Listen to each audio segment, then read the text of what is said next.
Hey there, Mike Mills to share some ministry nuggets with you today. So here's the thing.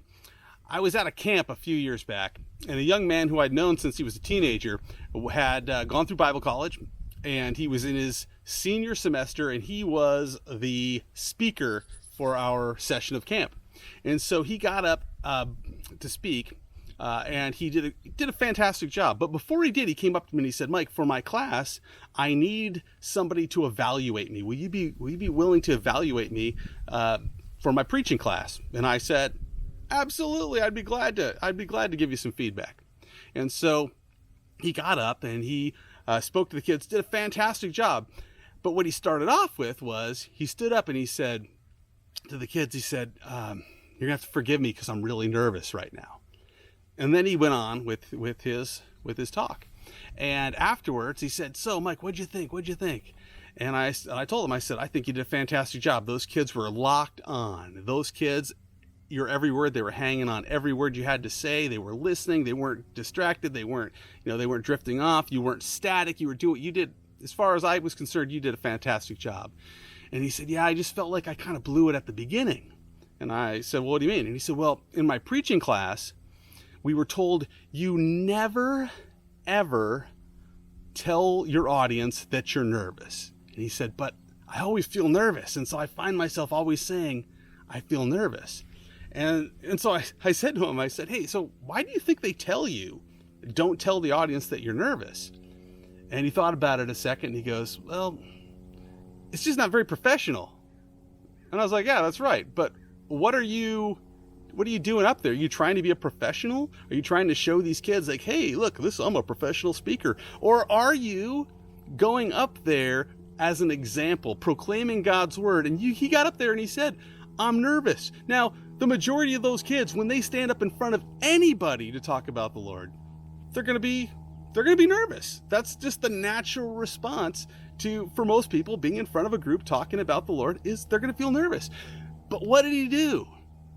He got up there and he said, "I'm nervous," but he did it anyway. And I told him, I said, "It doesn't bother me. It didn't bother me that you were honest with your audience. I don't want you to be up there putting on a show. I don't want you to be up there faking it, pretending that you're just so confident when you're not. I want you to be authentic. I want you to be real. I want you to be up there with those kids and tell the kids, hey, here's what God's word says. And I'm uncomfortable being up in front of all of you talking about it, but you know what? I'm doing it anyway, because that's the reality of life. Is a lot of times we have to go do something that we're not comfortable doing." And so it didn't bother me at all that what he was taught in preaching class, he ignored. And I maybe I got him in trouble with his preaching teacher, but I said, "I don't care if they taught you that in preaching class. If it makes you feel better," because he said that. He goes, "Every time I say it, I always feel better right afterwards." And I said, "Then keep saying it. Keep being real. Keep being honest. It's not going to hurt those kids. It's not going to hurt your audience. It's not going to hurt a church full of people if their pastor gets up and goes, 'Oh, I'm nervous.'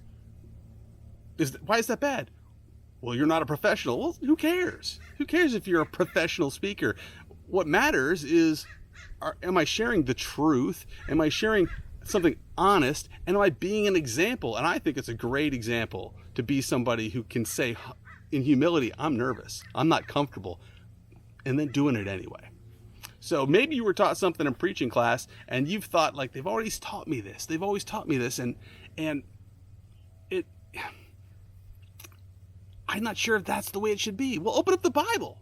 Because you know what? If your preaching class teacher is teaching something that's not in the Bible, then it's a technique, it's an idea, and it's not something you have to hold hard and fast to. One last thing. Maybe you heard this in your preaching class. The way you do a sermon is you tell them what you're going to tell them, you tell them, and then you tell them what you told them. Which, there's nothing wrong with that, but is that biblical? No, it's just a method. It's a way to put together a message. Do you have to do it that way? No, I almost never do it that way, because sometimes it's boring. Because I've heard people say, like, the pastor gets up and he says something and then he talks about what he said and then he says it again. Like, yeah, that's exactly what he's doing. But if you go to the movies and you watch a movie, and at the beginning of the movie they say, "This is a movie about this guy that dies in the end." And then you watch the whole movie, well, you already know he's going to die at the end. And at the end they go, "He died at the end." And you go like, well, I knew the whole time. There was no tension. There was no,